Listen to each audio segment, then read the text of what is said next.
कर सेवा गुरु चरणन की, युक्ति यही भव तरणन की।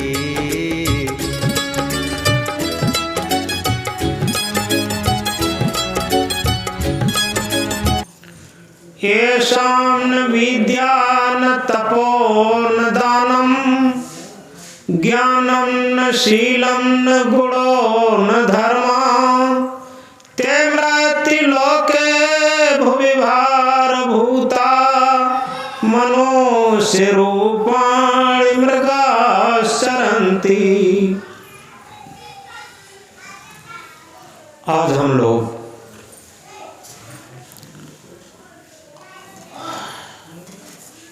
भक्त स्वर्गीय राजेंद्र प्रसाद वर्मा, जो भगत जी के नाम से प्रसिद्ध थे, और वो इसी इशारा गांव के निवासी थे।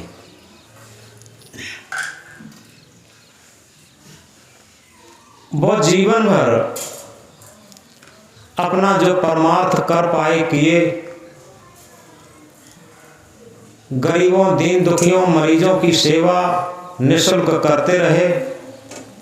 खुशी की बात यह है कि उनके जो उत्तराधिकारी बच्चे लोग,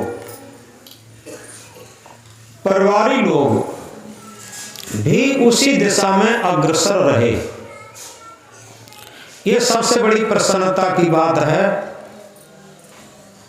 कि हम पिता का उत्तराधिकार तो ले लेते हैं, लेकिन पिता का वास्तविक गुण नहीं धारण कर पाते और उनकी स्मृति नहीं कर पाते।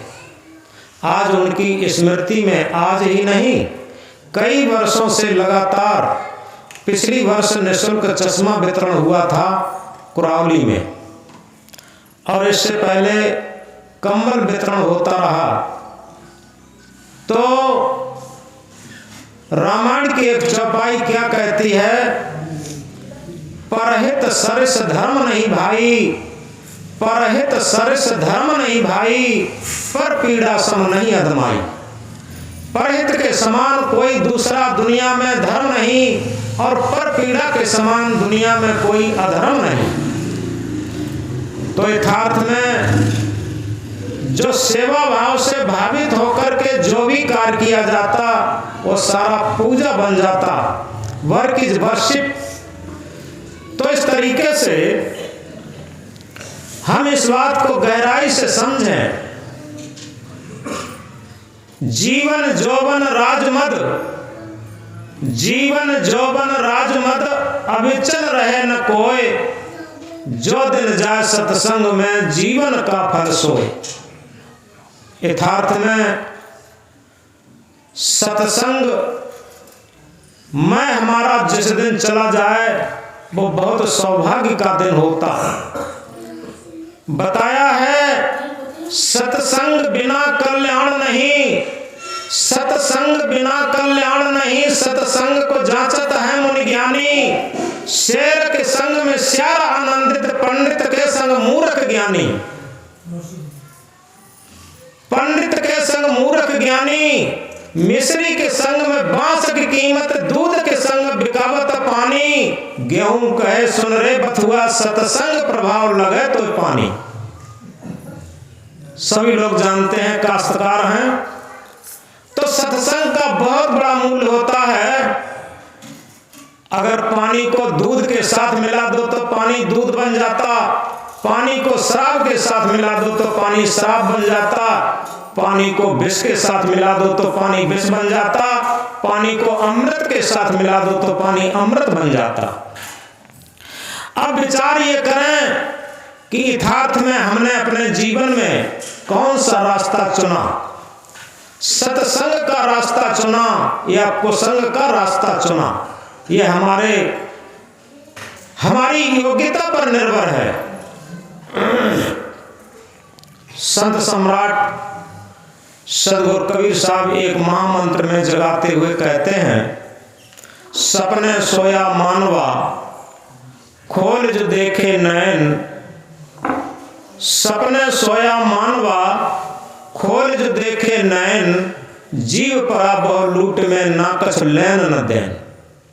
ये जीव इस संसार के बाजार में लूट में पड़ जाता, और वास्तव में अगर सही तरीके से पूछा जाए, एक बड़े बूढ़े व्यक्ति को, जर्जर अवस्था वाले व्यक्ति को कि भैया ये बताओ पूरे जीवन में तुम्हें क्या मिला, क्या सुख मिला, तो व्यक्ति ये कहेगा सुख मिल तो नहीं पाया, लेकिन पूरे जीवन सुख के लिए हम बिछौना जरूर बिछाते रहे, सुख के आगमन के लिए इंतजार में तो रहे, लेकिन सुख मिल नहीं पाया। सुख के बदले में मिला दुख ही। क्योंकि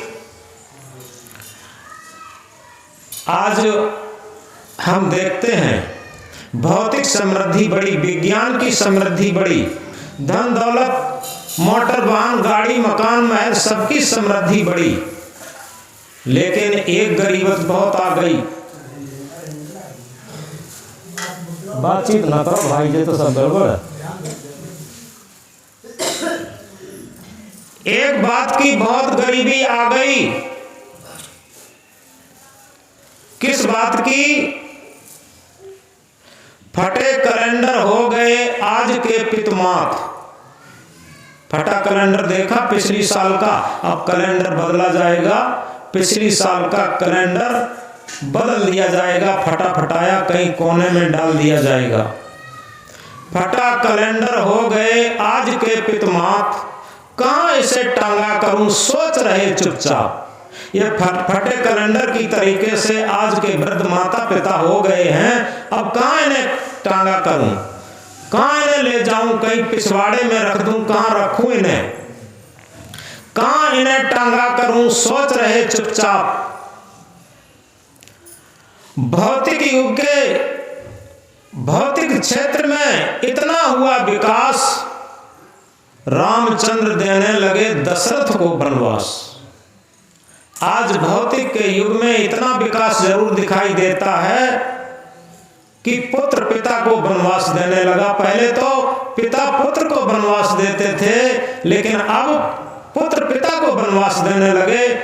बड़े बड़े लोग वृद्धा आश्रम में उन्हें डाल आते हैं और रुपया भराते हैं, बस चले आते हैं। तो इस तरीके से ये विकास की श्रेणी, हम कह रहे थे सपने सोया मानवा, खोल जो देखे नैन, जीव परा बहु लूट में ना कछ लेन न देन। एक जगह कहा है, तन की जाने मन की जाने, जाने चित्त की चोरी, तन की जाने मन की जाने, जाने चित्त की चोरी, वह साहिब से काछ को जाके हाथ में जीवन डोरी। अब उस कौन सा साहिब जिसके लिए हम सारे शास्त्र पढ़ते हैं, जिसके लिए हम सारी पूजा पाठ करते हैं, जिसके लिए तीर्थ व्रत करते हैं, यज्ञ हवन करते हैं, क्या क्या नहीं करते, आखिर उस साहिब को हम कैसे समझें? उसके समझने के लिए थोड़ी हम आगे चर्चा कर रहे। एक बार वैसे सबने सुना है अष्टावक्र और जनक की कथा। एक बार अष्टावक्र, जिनके पिता का नाम कहोड़ मुनि था, कहोड़ मुनि के बेटा अष्टावक्र अपनी किशोरावस्था में बच्चों के साथ खेल रहे थे। बच्चों ने कहा,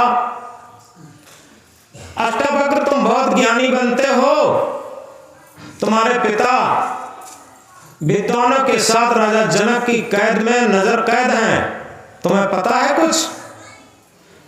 अष्टावक्र को गहरी गहरी सांसें आने लगी इस बात को सुन करके कि हमारे पिताजी राजा जनक की कैद में बंद हैं। वो तुरंत जाते हैं अपनी माँ के पास, माँ से पूछते हैं कि माँ एक बात बताओ, क्या हमारे पिता राजा जनक के यहाँ नजर कैद हैं विद्वानों के साथ? तो माँ ने कहा, माँ भी गंभीरता से गहरी गहरी सांसें भर करके कहने लगी, बेटा तुम्हारे पिता राजा जनक के यहाँ नजर कैद हैं और उनके प्रश्न का कोई उत्तर नहीं दे पाता है, और जब तक उनके प्रश्न का उत्तर नहीं मिलेगा विद्वानों के साथ पिता नजर कैद रहेंगे। ये बात अष्टावक्र ने जैसे ही सुनी, अष्टावक्र ने कहा कि मां मुझे शीघ्र आज्ञा दो और मैं जाता हूं शीघ्र ही राजा जनक के प्रश्न का उत्तर दे करके और पिता सहित सब विद्वानों को छुड़वा के अभी लाता हूं। मां ने कहा बेटा, वहां 4 वेद 6 शास्त्र 18 पुराण 9 व्याकरण 10 उपनिषद के जानने वाले सभी विद्वान लोग फंसे हैं और तुम चले जाओगे, तुम भी फंस जाओगे वहां जाकर के। लेकिन वो कहते हैं बाल हट और त्रिया हट प्रसिद्ध होता है। बालक ने हट किया, मां को आज्ञा देनी पड़ी। अष्टावक्र जाते हैं। अष्टावक्र कहते हैं, वक्र कहते हैं टेढ़े को, 8 कहते हैं 8 अंगों से टेढ़े मेढ़े, जिनके शरीर में 8 अंग मुख्य होते हैं, सारे अंग टेढ़े मेढ़े थे, इसलिए उनका नाम अष्टावक्र था। ये संक्षेप में बात बता रहे हैं। तो इस तरीके से अष्टावक्र वहां से चल देते हैं राजा जनक के दरबार की तरफ। जब गेट पर पहुंचे तो वहां एक सूचना लिखी थी, वार्निंग। क्या लिखा था? जो एक वेद का ज्ञाता हो, वहां पर एक नगाड़ा रखा था, एक चोब रखी थी, एक वेद का ज्ञाता हो 1 आवाज लगाए, 2 वेद का ज्ञाता हो 2 आवाज लगाए, जितने वेद और जितने शास्त्रों का ज्ञाता हो वो उतनी आवाज लगाए। अष्टावक्र ने क्या काम किया? चोब उठाई और नगाड़े में सैकड़ों आवाज लगा दी। एक तो 8 अंगों से टेढ़े मेढ़े और सैकड़ों आवाज लगाते ही लोगों ने समझ लिया ये कोई पागल आ गया। लेकिन राजा की शर्त थी, जो भी नगाड़े में आवाज लगाए वो राजा के दरबार में प्रवेश किया जाए।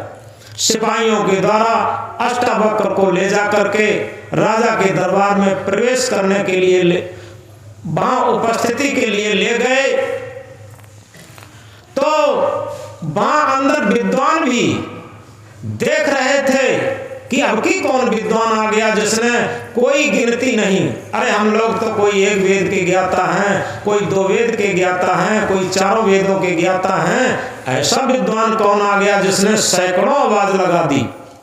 और जैसे ही अष्टावक्र को आते देखा, 8 अंगों से टेढ़े मेढ़े और विद्वानों की भरी सभा भीड़ लगी हुई थी, अष्टावक्र को देख करके हंसने लगी। जैसे ही अष्टावक्र को देख करके भीड़ हंसने लगी। यहां पर बहुत मोस्ट इंपॉर्टेंट बात यह है कि अष्टावक्र खींचे नहीं। एक आदमी को देख करके सैकड़ों लोग हंसने लगे तो वो खींच जाएगा, लेकिन अष्टावक्र खींचे नहीं। वो क्या करते हैं? वो खिलखिला के हंस पड़े। अष्टावक्र खिलखिला के हंस पड़े, और जैसे ही खिलखिला के हंस पड़े विद्वान लोग खींच गए। विद्वान लोग खींच गए और क्या कहते हैं? ये अष्टावक्र, क्या होश में नहीं हो? तुम क्यों हंस रहे? अष्टावक्र ने बड़ी शालीनता में कहा कि भाई विद्वान लोग हो, महाराज लोग हो, पहले आप लोग हंसे हो, हम नहीं हंसे हैं। आप लोग बताओ कैसे हंसे, तब हम बाद में बताएं हम क्यों हंसे। बात तो बिल्कुल सही थी। अष्टावक्र कहां हंसे? पहले तो विद्वान लोग हंसे। तो विद्वानों ने कहा कि हम लोगों को इसलिए हंसी आ गई कि हम लोग बड़े बड़े विद्वान, बड़े बड़े पंडित, बड़े बड़े शास्त्री, बड़े बड़े आचार्य यहाँ पर फंसे हैं, नजर कैद हैं। राजा के क्वेश्चन का आंसर कोई नहीं दे पा रहे, राजा के प्रश्न का उत्तर कोई नहीं दे पा रहे, और तुम 8 अंगों से टेढ़े मेढ़े होकर भी राजा के प्रश्न का उत्तर देने की हिम्मत करके आए, इसलिए हमको हंसी आ गई। अब अष्टावक्र से विद्वानों ने पूछा, अष्टावक्र तुम बताओ तुम क्यों हंसे? अष्टावक्र ने कहा कि हमको हंसी इसलिए आ गई, हम समझते थे कि राजा जनक के दरबार में कोई आत्मज्ञानी लोग होंगे। यहां तो केवल रट्टू ज्ञान वाले और चमत्कार लोग इकट्ठे कर लिए। जहां चमत्कार शब्द आया तहां सब विद्वान लोग खींच गए और ये कहा अष्टवक्र, एक तो तुम 8 अंगों से टेढ़े मेढ़े क्या कहा जाए, और फिर भी होश में बात नहीं करते। यहाँ कोई चर्मकार नहीं, यहाँ तो सब महाविद्वान, सब महाआचार्य, महापंडित, महाशास्त्री हैं। यहाँ कोई चर्मकार नहीं, कैसे होश में बात नहीं करते। अष्टवक्र ने कहा एक बात बताओ विद्वान लोगों, हम मानते हैं यहाँ कोई चर्मकार नहीं, लेकिन एक बात बताओ, हम एक बात पूछना चाहते हैं।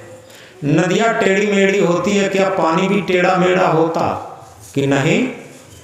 गन्ना टेढ़ा मेढ़ा होता है, क्या रस भी टेढ़ा मेढ़ा होता कि नहीं? एक बात बताओ, गाय काली पीली लाल सफेद होती है, क्या दूध भी लाला पीला काला सफेद होता, काला सफेद होता? विद्वानों ने कहा नहीं। एक बात बताओ विद्वान लोग, अरे ये शरीर है, टेढ़ा मेढ़ा काला गोरा नाटा लंबा हो सकता है, क्या आत्मा भी काली गोरी नाटी लंबी टेढ़ी मेढ़ी हो सकती? जहां इस बात को अष्टवक्र ने कहा, विद्वान नीचे को आंखी लटका गए और कुछ भी उत्तर नहीं आया। अष्टवक्र ने कहा तुम लोग चमड़े की परख करते हो, इसीलिए तो मैंने चर्मकार कहा। अरे तुम शरीर की परख करते हो, तुम आत्मा की परख कहां करते हो? तुम सत्य दृष्टा कहां हो? तुम आत्म दृष्टा कहां हो? तुम आत्मज्ञानी कहां हो? तुम तो केवल रटे हुए शास्त्र ज्ञानी हो बस। इतनी बात सुनकर के सारी भीड़ बिल्कुल शांत हो जाती है। और इसके बाद अष्टवक्र ने राजा जनक को भी ललकारा और ये कहा, कहां राजा जनक? अब क्या है उसका क्वेश्चन, क्या है प्रश्न जिसके लिए ये सारे विद्वान नजर कैद किए हुए हैं? तो जैसे ही ललकार सुनी, राजा जनक ने भी समझा अब कि कोई बहुत बड़ा विद्वान आया, जिसके मारे सारे विद्वान शांत हो गए। तो अष्टवक्र ने ले जाकर के अपने सिंहासन पर आसन दिया और यह कहा, महाराज हमारा प्रश्न यह है, एक बार हम राजमहल में सो रहे थे, सोने के पलंग पर लेटे हुए सो रहे थे और सोते समय हमने एक सपना देखा। सपने में हम एक भिक्षुक बन गए, भिखारी बन गए। और जब भिखारी बन गए तो भिखारी बनकर के दर दर की हम भिक्षा मांगने लगे। गांव में जाते हैं, भिक्षा करते हैं तो माताओं ने कुछ दाल चावल दे दिया भिक्षा में। अब हमें बड़ी तेज भूख लगी थी, तो माताओं का दिया हुआ दाल चावल हम एक कुमार के यहाँ से एक छोटी सी हड़िया मांग के लाए। उस हड़िया को ले जा करके जंगल में पत्थर का चूल्हा बनाया और जंगल से लकड़ियां ला करके उस हड़िया में मैंने खिचड़ी पकाई और खिचड़ी पक गई थी। केले के पत्तों में जंगल में हम ठंडी कर रहे थे खाने के लिए, हमें भूख लगी थी बेसब्री से। तो उस तेज भूख की बेसब्री में हम केले के पत्तों में खिचड़ी को ठंडी कर रहे थे। तब तक क्या देखते हैं, जंगली भैंसे लड़ते हुए आए और खिचड़ी को भी रौंदा और हमें भी रौंद डाला। उस घबराहट में हम जागे तो देखते क्या हैं कि सोने के पलंग पर और राजमहल में लेटे हुए हैं। अब हमारे अंदर ये प्रश्न जागृत हो गया कि वर्तमान में हम सोने के पलंग पर राजमहल में लेटे हुए हैं, ये सत्य है कि अभी हम सपने में जंगल में खिचड़ी पका रहे थे और जंगली भैंसे हमें रौंद रहे थे, बहुत सत्य है। दोनों में से कौन सा सत्य है, ये हम पूछना चाहते। तो अष्टवक्र ने कहा कि राजन, आपका क्वेश्चन, आपका प्रश्न समझ में आ गया, लेकिन एक बात बताओ, इस प्रश्न के उत्तर के बदले में दक्षिणा में क्या दे रहे? तो राजा जनक ने कहा कि महाराज, हम अपना आधा राज दे रहा दक्षिणा में, इस प्रश्न के उत्तर के बदले में। अष्टवक्र ने राजा जनक को ललकारा, राजन होश में आओ, ये राज्य तुम्हारा नहीं है, ये पुरखों से उत्तराधिकार में मिला है। तुम्हारा प्रश्न है, तुम अपनी वस्तु को दो दक्षिणा में। अब राजा जनक का अहंकार गलना शुरू हुआ। एक बात बहुत इंपॉर्टेंट बता दें, जब तक हमारा अहंकार नहीं गलता तब तक हमारे अंदर प्रेम प्रस्फुटित नहीं होता। सत्य के लिए, सत्य प्रेम चाहता। वो प्रेम नहीं जो हम सांसारिक प्रेम कर लेते, वो तो मोह होता, ममता होती। प्रेम हमारे हृदय से फूटता। प्रेम ध्रुव के अंदर था जो 5 वर्ष की अवस्था में तपस्या के लिए निकल गया था। प्रेम प्रहलाद के हृदय के अंदर था, जिसने सारी कठिनाइयों को सहते हुए और अपने वास्तविक लक्ष्य को नहीं छोड़ा। प्रेम सबरी के अंदर था, जो शादी होने जा रही थी और उसके दरवाजे पर भेड़ बकरियां बांधे गए थे। माँ से पूछा, माँ इतनी सारी भेड़ बकरियां क्यों बांधी गई? माँ ने कहा कि बेटी तेरी बारात आएगी और बारातियों की खातिर की जाएगी, इसलिए ये काट के खिलाए जाएंगे। सबरी ने सोचा मेरे सांसारिक क्षणिक सुख के लिए इन सारे पशुओं का वध होगा, इनकी हत्या होगी, और इस छोड़ करके उसके अंदर हृदय में प्रेम जगा और वो चली गई सबरी। मीरा के अंदर प्रेम था।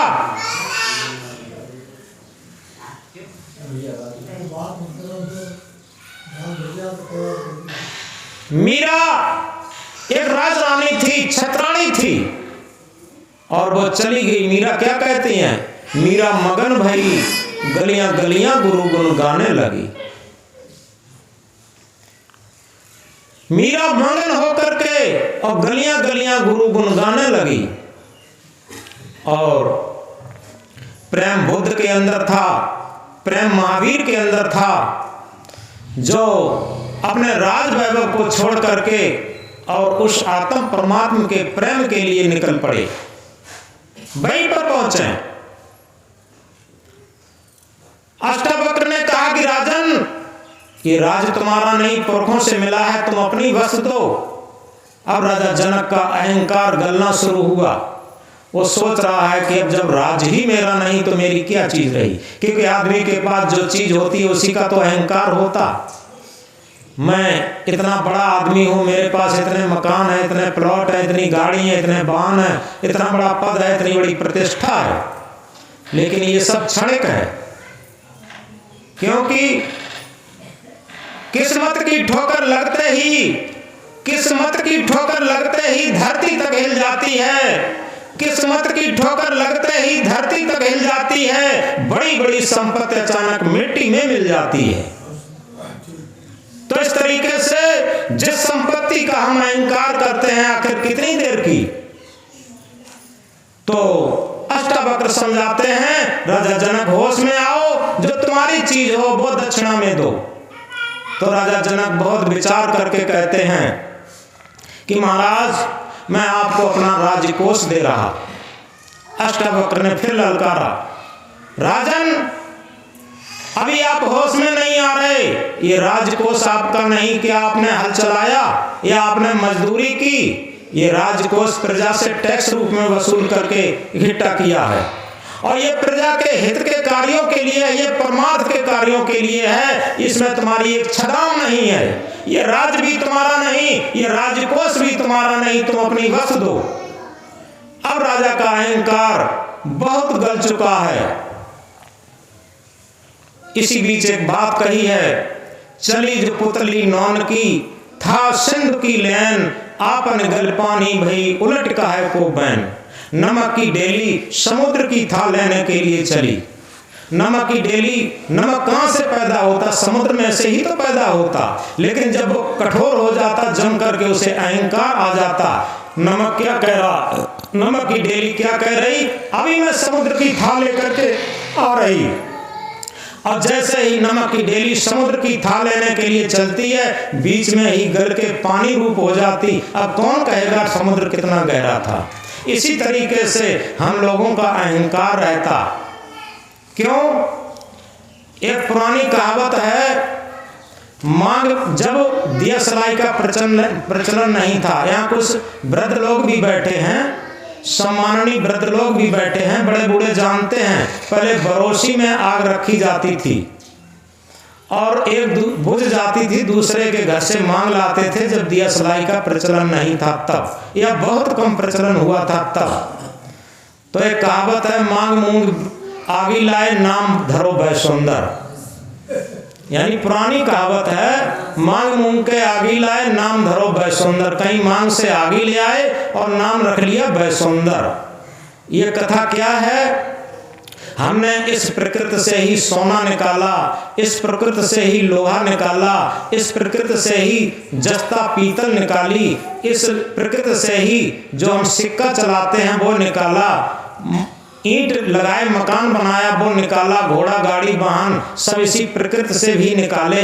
यानी सारी चीजें हमने प्रकृति से मांग ली और ऐंठ के छाती फुला के क्या कहते हैं, मेरा इतने बीघे में प्लॉट बना है, मेरा इतने बीघे में बंगला बना है, मेरे पास इतनी गाड़ी है, मेरे पास इतना बैंक बैलेंस है, हमारा इतना बड़ा पद है। कहां से मांग के लाए? प्रकृति से तो लाए। और कहां से लाए? तुमने कहां से बना लिया? अगर सही माने में पूछा जाए, जीवन चलाने के लिए जो सबसे महत्वपूर्ण चीज है जल, आदमी कहां जल को बना पाता?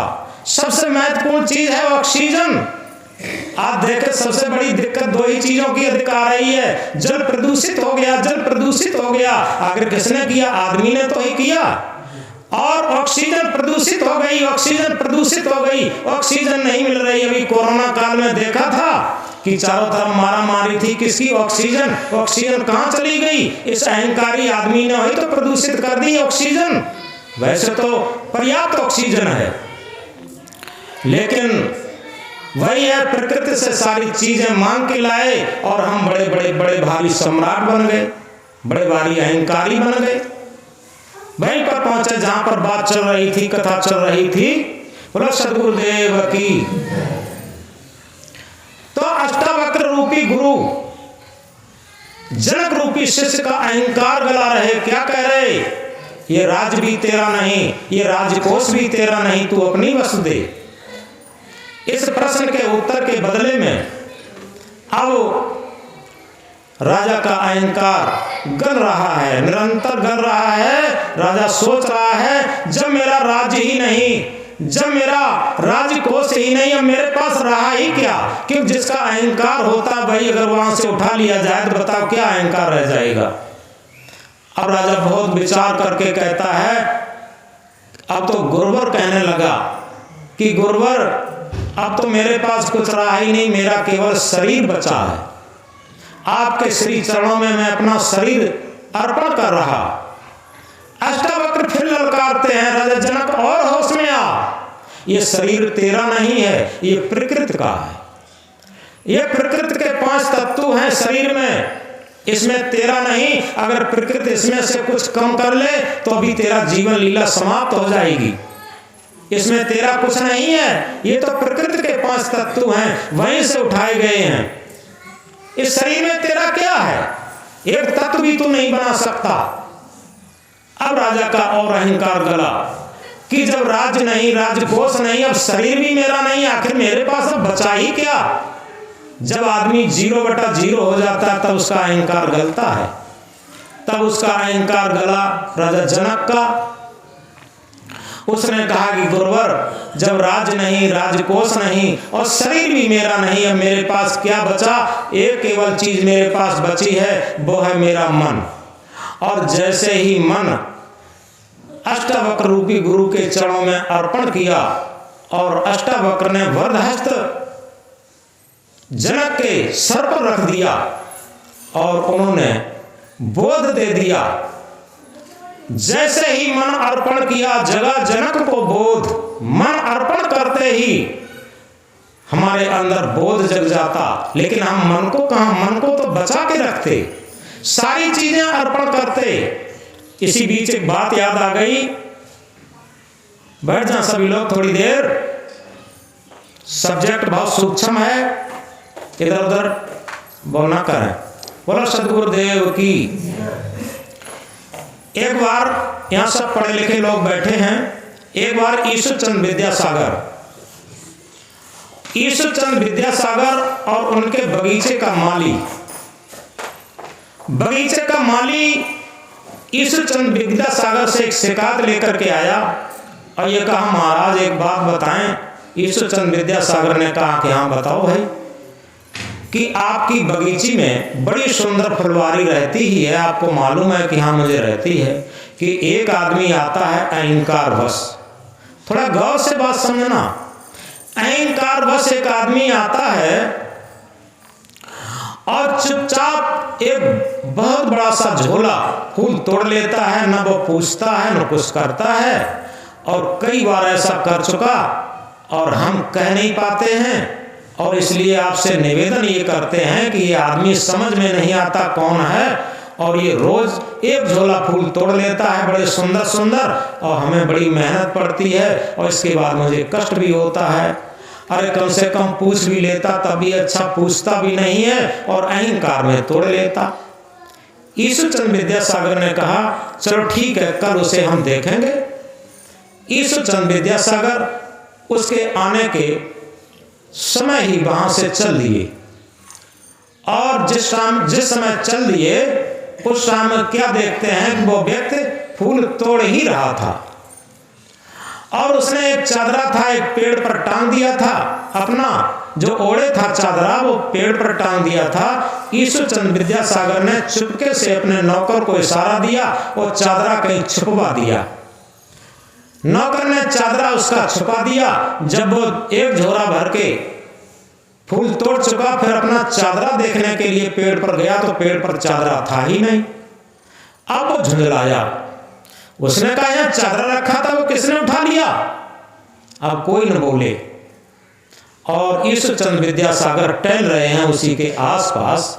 दोबारा फिर चिल्लाया कि यहां पर चादरा था, वो किसने ले लिया? ईश्वरचंद विद्यासागर ने नौकर को इशारा दे करके वो चादरा मंगवा करके वहीं टंगवा दिया जहां था, और बस उसने तुरंत ले लिया चादरा और कंधा पर डाल लिया और झुल्लाया। ईश्वरचंद विद्यासागर ने उस व्यक्ति से पूछा भैया एक बात बताओ, तुम्हारी चीज तुम्हें मिल गई, अब तो खुशी हो गई होगी। थोड़ा गौर से समझने की बात है। ये कहा कि तुम्हारी चीज तुम्हें मिल गई, अब तो खुशी हो गई होगी। उस व्यक्ति ने कहा क्या कहा? अरे मेरी चीज मुझे मिल गई, इसमें खुशी की बात क्या है? किसी ने कहां छुपा दी, कहां कर दी, मेरी ही चीज थी, इसमें खुशी की बात क्या है? तो ईश्वरचंद विद्यासागर ने कहा एक बात बताओ, तुम ये रोज फूल के तोड़ ले जाते हो, ये फूल किसके हैं? ये फूल किसके हैं रोज तोड़ के ले जाते? अब उस व्यक्ति ने कहा कि मैं तो समझता हूं ये सारी प्रकृति सब कुछ, ये फूल सब ईश्वर के हैं। ईश्वरचंद विद्यासागर ने कहा एक बात बताओ, और ये तुम ईश्वर के फूल हैं और उन्हें तोड़कर ईश्वर पर ही चढ़ा देते हो। जैसे तुम्हारी चीज तुम्हें मिल गई, तुम्हें प्रसन्नता नहीं हुई, और ईश्वर के फूल तोड़कर, वो ईश्वर के ही फूल हैं और ईश्वर को ही तोड़ करके उनके ही फूल चढ़ा देते हो, क्या ईश्वर को प्रसन्नता मिलती होगी? अब वो आदमी चुप रह गया। ईश्वरचंद विद्यासागर ने कहा जब तुम्हारी चीज तुम्हें मिल जाती है, तुम खुश नहीं होते, तो ईश्वर की चीज ही ईश्वर पर चढ़ा दे तो ईश्वर कैसे खुश होगा? उसने कहा महाराज ये तो बात सही है, फिर ईश्वर के अलावा और क्या हो सकता? उसने कहा हो सकता, एक तुम्हारी चीज है, अगर तुम अपनी चीज को ईश्वर पर चढ़ा दो तो ईश्वर प्रसन्न हो जाएगा। उस व्यक्ति ने ईश्वरचंद विद्यासागर से पूछा कि मेरी चीज क्या है, मेरे पास है ही क्या? ईश्वरचंद विद्यासागर ने कहा कि वो तुम्हारी बनाई हुई चीज है, वो ईश्वर ने नहीं बनाई, और तुम अपनी बनाई हुई चीज को अगर ईश्वर को चढ़ा दोगे तो ईश्वर बहुत प्रसन्न हो जाएगा। तो दोबारा ईश्वरचंद विद्यासागर से पूछा उस व्यक्ति ने, उसने कहा महाराज अब मैं विनम्र होकर के आपसे पूछ रहा हूं कि वो क्या चीज है जो हमने बनाई और जो हम ईश्वर पर चढ़ाएं तो वो खुश हो जाएगा। तो ईश्वरचंद ने विद्यासागर ने कहा देखो तुम्हारा जो अहंकार है मन का, वो तुमने बनाया, वो किसी दूसरे ने नहीं बनाया। अगर हम अहंकार ईश्वर के चरणों में चढ़ा दें तो ईश्वर बहुत प्रसन्न हो जाएगा। तो इस तरीके से हम सारी चीजें चढ़ाना चाहते हैं लेकिन अहंकार कहां चढ़ाना चाहते, और जिस दिन अहंकार चढ़ा देंगे तो जो घटघटवासी ईश्वर है, आत्म परमात्मा है, वो प्रसन्न हो जाएगा। जैसे रामायण में कहा घट में है सूजत नहीं, धिक धिक तिनकी जिंद, तुलसी या संसार को भव मोतिया बिन। गीता में कहा है ईश्वर सर्वभूतानां हृदय तिष्ठित अर्जुना, हे अर्जुन ईश्वर सभी प्राणियों के हृदय में विराजमान है। वहीं पर पहुंचे जहां पर बात चल रही थी।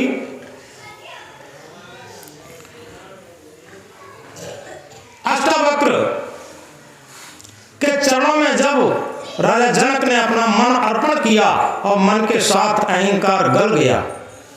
ये सबसे ऊंची चीज होती है समर्पण भाव जिसे कहते हैं। जब तक हमारे अंदर समर्पण भाव नहीं आता, हमें तो दिखावा करना आता है। तभी कहा दिखावा छोड़ दो प्यारे, दिखावा छोड़ दो प्यारे, तभी कुछ हाथ आएगा। ये जीवन क्षणिक है, क्षण में काल के गाल जाएगा। हम धर्म के नाम पर, भक्ति के नाम पर, पूजा के नाम पर, व्रत के नाम पर सारे दिखावा करते हैं। अगर दिखावा छोड़ करके हम और बहुत छोटा काम करना सीख लें बिना दिखावा के, तो हमारा सार्थक काम हो जाएगा। तो इसलिए जब अष्टावक्र ने बोध दिया कि जनक को अपना बरहस्त रख करके, और ये कहा, जब राजा जनक ने मन अर्पण किया, जगा जनक को बोध, जनक को बोध जग गया। और अष्टावक्र ने उत्तर दिया कि राजन, तुम कहते थे कि वर्तमान में हम सोने के पलंग पर और राजमहल में लेटे हुए हैं, ये सत्य है। यह सपने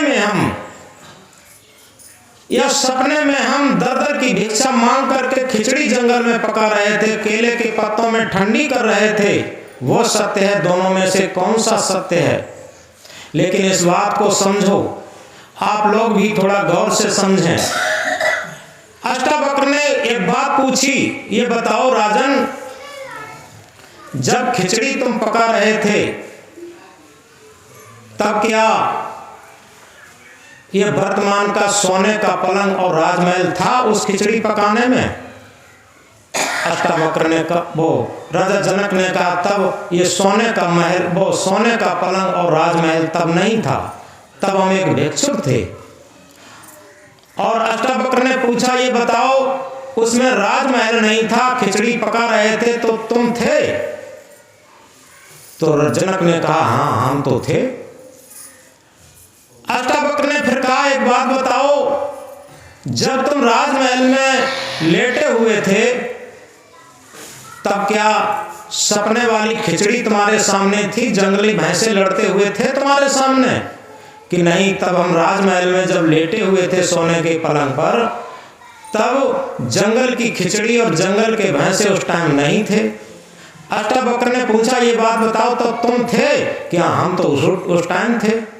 अष्टावक्र ने कहा कि देखो, जब तुम राजमहल में लेटे हुए हो और तब खिचड़ी नहीं है और तुम हो, और जब तुम खिचड़ी पका रहे थे, जंगली भैंसे थे, तब राजमहल नहीं था और तुम थे, यानी तुम दोनों जगह थे। इसलिए तुम सत्य हो, तुम सत्य हो। और ये सपना एक छोटा सपना है, और ये जन्म से लेकर मृत्यु काल तक तो तुम एक राजा हो, ये एक बड़ा सपना है। और ये दोनों झूठे हैं,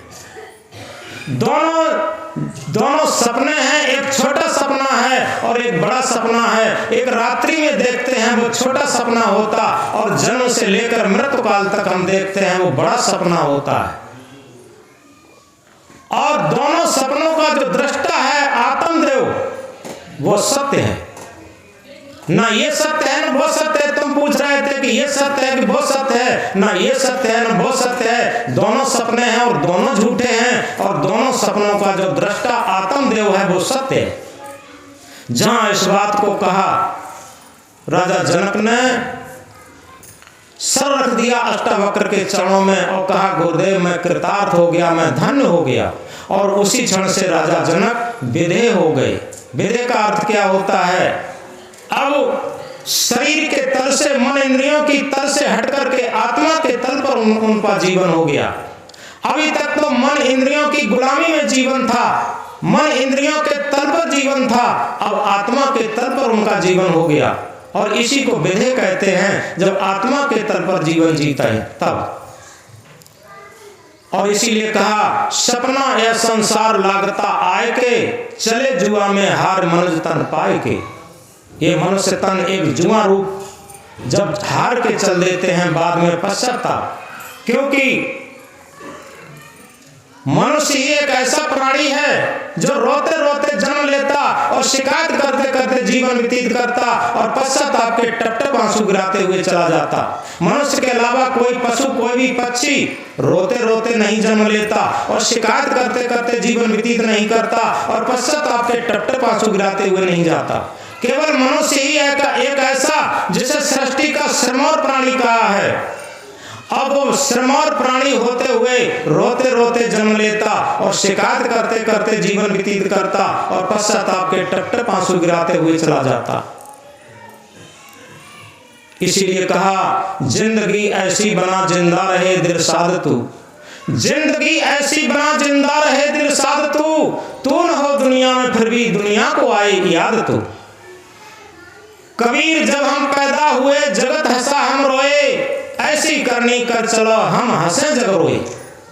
हम अपना ऐसा कर्तव्य पथ बनाएं, ऐसा भक्ति पथ बनाएं, ऐसा सेवा पथ बनाएं, ऐसा कल्याण पथ बनाएं, ऐसा शांति पथ बनाएं जिससे कि हम प्रसन्नता में जाएं और समाज हमारे लिए रोए। आज भी जितने भी महापुरुष हुए हैं, आप किसी भी महापुरुष को मानते हो, आप देखें उन्होंने कर्तव्य किया, लेकिन हमारा क्या होता? कर्तव्य तो कर्म तो करता नहीं फल की करता चाह, कर्म तो करता नहीं फल की करता चाह, तो कैसे मिल जाएगी, तो मंजिल कैसे मिल जाएगी बिना चले ही राह। कर्म तो करते नहीं लेकिन फल की चाह करते हैं, तो मंजिल कैसे मिलेगी जब तक हम रास्ता नहीं चलेंगे मंजिल का।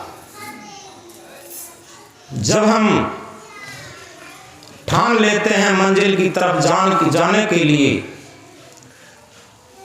तो सारी मंजिलें आसान हो जाती हैं। ठान लो अगर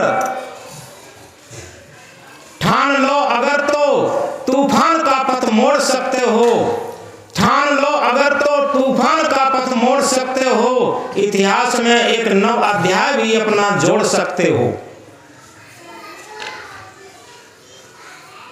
तो इसलिए आज हम रामायण की एक चौपाई पर निवेदन कर रहे थे।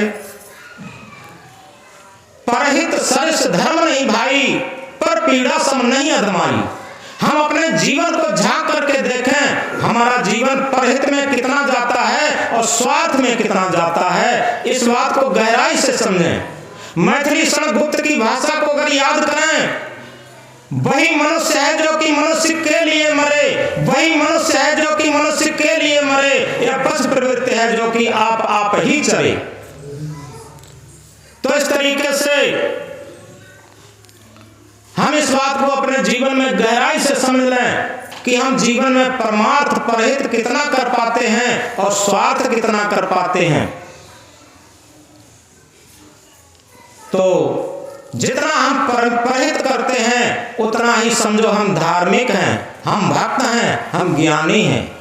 ज्ञानी उसे नहीं कहते जिसने वेद शास्त्र उपनिषद गीता रामायण भागवत याद कर लिए। ज्ञानी उसे कहते हैं जो निरंतर अपने अवगुणों को देख देख करके निकालने का प्रयत्न करता।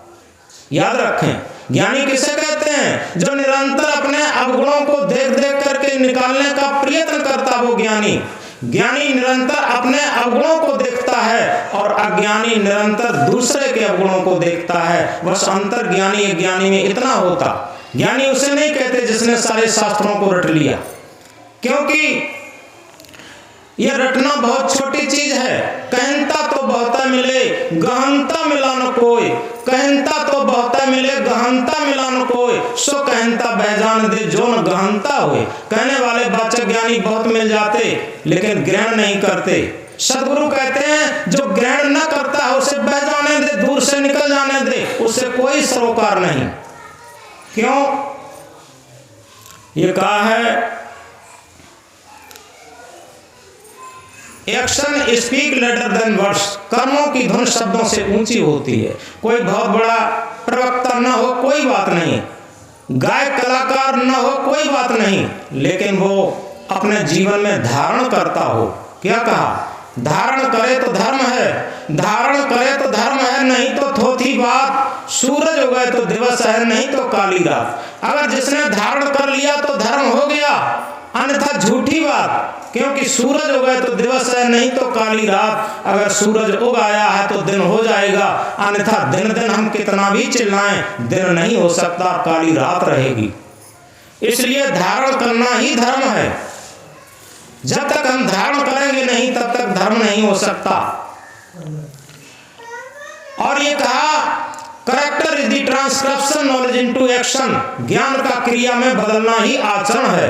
अगर उस ज्ञान को हम अपने आचरणों में नहीं बदले तो वास्तव में हम कैसे ज्ञानी हो सकते? ये तो तोता रट्टू ज्ञान हो जाएगा, केवल जिह्वा पर ज्ञान। लेकिन जिह्वा पर नहीं, हृदय पर ज्ञान होना चाहिए। और इसीलिए सदगुरु ने कहा कि जब तक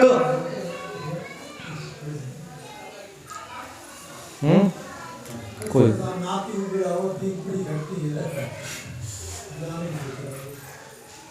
तो इस प्रकार समय भी बोल गया है। हम थोड़े निवेदन के बाद बात खत्म करेंगे। हम इस बात को गहराई से समझें। एक महामंत्र हमने दूसरा और कहा था, जीवन जोवन राजमद अविचल रहे न कोई, जो दिन जाए सत्संग में जीवन का फल सोए।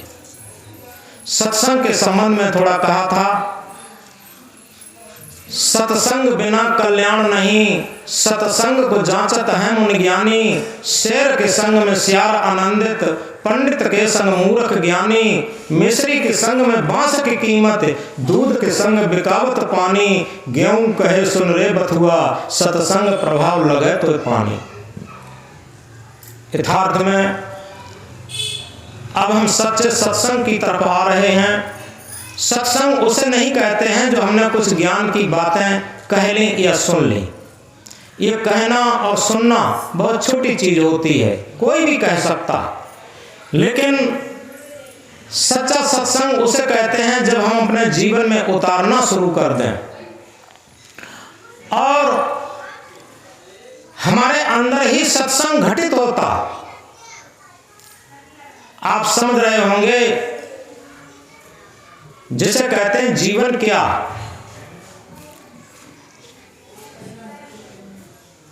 तन जीव मिलन की स्थिति, ये जीवन की वेला है।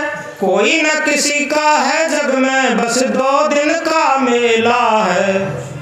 शरीर और जीव के, शरीर और आत्मा के मिलन काल को ही जीवन कहते। जब तक ये मिला हुआ है जीवन है, और जिस दिन संयोग का वियोग हो गया उसी दिन जीवनांत हो जाता। कभी विचार करके भी देखा, जिसे कहा है कि body is the motor and soul is the driver. शरीर एक मोटर के समान है, आत्मा इसमें एक ड्राइवर के समान है। हमने सारी पूजा पाठ और सारे तीर्थ व्रत सब कुछ किया होगा, लेकिन जो सच्ची पूजा है, सो सच्चा व्रत है, सच्चा तीर्थ है। तीर्थ वही जो पाप से तारत, पाप वही मन मध्य विकारा। तीर्थ वही जो पाप से तारत, पाप वही मन मध्य विकारा। सो सत संगत तीर्थ सत्य है, दुर्गुण नासत लागन बारा। सबसे सच्चा तीर्थ सत्संग ही है, जिसमें दुर्गुणों के नाश होते देर नहीं लगी। अभी हम सत्संग की ही बात कह रहे थे। अष्टावक्र और जनक का संवाद ये सत्संग ही था, क्योंकि जनक का सारा अहंकार गला और सत्य का साक्षात्कार हुआ, आत्मा का साक्षात्कार हुआ। तो शरीर एक मोटर के समान है, आत्मा इसमें एक ड्राइवर के समान है। शरीर रूपी मोटर की हम खुराक जानते हैं, रोटी और कपड़ा मकान, ये शरीर रूपी मोटर की खुराक है। लेकिन कभी विचार करके देखा, इसके अंदर जो ड्राइवर है, आत्म सत्ता है, सत्य सत्ता है, वो क्या है और उसकी खुराक क्या है? जब तक इसको विचार करके नहीं देखेंगे, तब तक हमारी भक्ति का कोई भी अंग सफल नहीं होगा। तब तक ज्ञान और सत्संग का कोई अंग सफल नहीं होगा। और जिस दिन इसको विचारना शुरू कर देंगे, आखिर शरीर के अंदर एक सत्य सत्ता होती है। इसके लिए कहा, कहते लोग शरीर में रहते देव तमाम, कहते लोग शरीर में रहते देव तमाम, और निकलो जीव शरीर से कोई न आवत काम। जिस दिन शरीर से ये आत्म सत्ता, सत्य सत्ता, ड्राइविंग सत्ता निकल जाती है, उस दिन कोई देवी देवता छाती ठोक के नहीं खड़ा होता कि तुमने हमारी बहुत पूजा की है, आज से तुम्हारे शरीर को हम संचालित करेंगे। यहाँ भारत में नहीं, ऑल वर्ल्ड में कहीं भी। और सबसे बड़ा देव आत्म देव है। ये महाभारत में भी श्री कृष्ण ने कहा कि भीष्म पितामह अर्जुन को समझा रहे हैं कि आत्मा ही सबसे बड़ा देवता, लेकिन जीवन भर हम उस आत्मा को ही नहीं मानते। सबको मान लेंगे, किसे नहीं मानेंगे? आत्मा को, जिससे हमारा शरीर संचालित रहता। और कब मानते हैं, कब जानते हैं? एक समय आता है जब अर्थी के पीछे लोग चलते हैं, तब क्या दोहराते हैं? सबको पता होगा कि राम नाम सत्य है, सत्य बोले मुक्त है। अब बताओ, जीवन भर मेड़ काटना सत्य रही, जीवन भर मिलावटबाजी सत्य रही, जीवन भर कम तौलना सत्य रही, जीवन भर बेईमानी सत्य रही, जीवन भर झूठ बोलना सत्य रही। अब मुर्दे के पीछे दोहराते हैं कि राम नाम सत्य है, सत्य बोले मुक्त है। ये कैसा सत्संग, कैसी भक्ति! अरे जीते जी दोहराओ, परिवार में बैठकर दोहराओ, बच्चों के सामने बैठकर दोहराओ कि राम नाम सत्य है, सत्य बोले मुक्त है, तब तो अच्छी बात है। लेकिन ये मुर्दे के पीछे दोहराने से क्या होगा? ये लकीर का फकीर। तो इस तरीके से अधिक न कहकर के बात को खत्म करते हैं। हम इस बात को याद रखें कि तीर्थ वही जो कि पाप से तारत, पाप वही मन मध्य विकारा, सो सतसंगत तीर्थ सत्य है, दुर्गुण नासत लागन वारा। सबसे बड़ा तीर्थ सत्संग ही है। और सत्संग क्या है? इसे अगर अंग्रेजी के कोटेशन में कहें, happiness is purely subjective thing, यानी शांत एक व्यक्तिगत चीज है, मुक्ति एक व्यक्तिगत चीज है, आत्म परमात्मा एक व्यक्तिगत चीज है। जितना हम मन इंद्रियों की गुलामी से हट करके और शांत स्थिति में आते जाएंगे, जिस तरीके से सारी भौतिक मंजिलें दौड़कर मिलती हैं और आध्यात्मिक मंजिल रोककर मिलती है, जिसे सदगुरुदेव ने इंकलाब करके कहा, दौड़त दौड़त दौड़िया जह तक मन की दौड़, दौड़त दौड़त दौड़िया जह तक मन की दौड़, दौड़ थकी मन थिर भया बस ठौर की ठौर। कहाँ खोजना था? अभी किसी से पूछो, भैया एक बात बताओ, आप लोग ईश्वर परमात्मा को मानते हो? सभी लोग कहेंगे क्यों नहीं मानते? ईश्वर परमात्मा को कौन नहीं मानता? सभी मानते हैं। दूसरा क्वेश्चन कर दिया जाए, एक बात बताओ, ईश्वर परमात्मा को जानते हो? कि जानते तो नहीं है। अब जानते नहीं तो क्या खाक मानते? अरे सबसे पहली बात, जान कर मानो। और जानना क्या है? जानो अपने आप को, खोजो अपने आप। अपने को जाने बिना मिटे नहीं संताप। आप कहीं भी चले जाइए, वेदों के अंदर, उपनिषदों के अंदर, जो कठोपनिषद है उसमें जिन्होंने पढ़ा है वो जानते हैं, इमाचार्य और नचिकेता का संवाद पूरा आत्मज्ञान पर ही है। और इसीलिए कहा, self reverence, self knowledge, self control, this three alone lead life to sovereignty. आत्मज्ञान, आत्म संयम और आत्मविश्वास, ये जीवन को परम सत्य संपन्न बना देते हैं। तो हमने दुनिया का ज्ञान विज्ञान जाना, लेकिन कभी विचार करके देखा, जहां से सारा ज्ञान विज्ञान निकलता है, उस विज्ञानी को जाना। हम देह को जानते हैं, क्या देही को जानते हैं? इस शरीर को तो जानते हैं, लेकिन शरीर के अंदर रहने वाली आत्म सत्ता, सत्य सत्ता, ड्राइविंग सत्ता को कहां जानते? उसको जानना ही तो सत्संग है। सत्य को जानना ही तो सत्संग है। तो इस तरीके से परख नहीं सकती हैं रत्नों को हर इंसान की आंखें। बात बंद होने जा रही है। परख नहीं सकती हैं रत्नों को हर इंसान की आंखें। और दिखाई सत्य क्या देवे, दिखाई आत्म क्या देवे, दिखाई परमात्म क्या देवे, जब तक नो ज्ञान की आंखें। इन आंखों से हर नहीं दिखे नैन तीसरा खोल, प्यारे सदगुरु सदगुरु बोल। इन आंखों से हमें तीसरे नेत्र की जरूरत है। थर्ड आई। और जैसे सदगुरु कबीर साहब की भाषा में कहें, आत्मज्ञान बिना नर भटके कोई मथुरा कोई काशी। आत्मज्ञान के बिना ही तो लोग भटक रहे। हमने सारे ज्ञान किए, पोथी पढ़ पढ़ जन्मुआ पंडित भयान कोय, ढाई आखर प्रेम का पढ़े सो पंडित होए। तो इस तरीके से हम याद रखें। आज हमने रामायण की एक चौपाई पर थोड़ा निवेदन किया। परहित सरिस धर्म नहीं भाई, पर पीड़ा सम नहीं अदमाई। सदगुरु कबीर साहब का एक मंत्र, जीवन जोबन राजमद अविचल रहे न कोय, जो दिन जाए सत्संग में जीवन का फल सोए। और अंत में यहाँ हम लोग पहली बार आए, जिनकी स्मृति में आज ये वस्त्रों का वितरण, कम्बल वितरण होगा, उनकी ये जन्मभूमि है। और वास्तव में यहाँ के लोग बड़े अच्छे हैं, समझदार हैं, सभी लोग शांतपूर्वक हैं। और हम समझते हैं, एक बात कहना चाहेंगे, हमने देखा है पत्थर पिघलते हुए, हमने देखा है पत्थर पिघलते हुए, शीत जल से भी शोले निकलते हुए, शीत जल से भी शोले निकलते हुए। तुम न बदलोगे कैसे ये विश्वास हो, तुम न बदलोगे कैसे ये विश्वास हो। हमने देखा है मौसम बदलते हुए, हमने देखा है मौसम बदलते हुए। फूल बनकर मुस्कुराना जिंदगी है, फूल बनकर मुस्कुराना जिंदगी है, मुस्कुराकर गम भुलाना जिंदगी है, मुस्कुराकर गम भुलाना जिंदगी है। हार कर मुस्कुराए, जीत कर मुस्कुराए तो क्या हुआ, जीत कर मुस्कुराए तो क्या हुआ। हार कर भी मुस्कुराना जिंदगी है, हार कर भी मुस्कुराना जिंदगी है। बोलो सद्गुरुदेव की।